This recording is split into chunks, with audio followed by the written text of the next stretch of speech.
Video ko'rib o'tirsam bitta rosa aqlli odam chiqdi-da, aytayapti. Gapirayotgan paytingizda kimdir gapingizni bo'lishlariga yo'l qo'ymang. U sizning shaxsiy chegaralaringiz.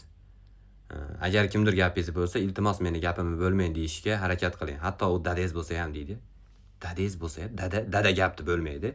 Dadani dadasi haqida gapirayotganingizda indamay turishi mumkin. Boshqa payt ham gapni bo'l. Siz gapirayotganingizda dadangiz gapiraversa, siz dadangiz gapirmoqchi bo'lgan mahalda oldindan bilmasdan gapingizni noto'g'ri paytda boshlagan bo'lasiz. Iloji yo'q.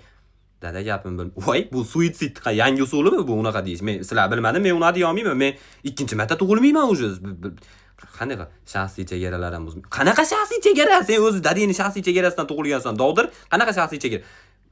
Gapirish mayli, uyquni ham bo'lishi mumkin bo'lgan yagona odam dada. Kechqurun 3:30 da uxlab yotganingizda telefon qilib turib, "Ha, uxlamayotgandim."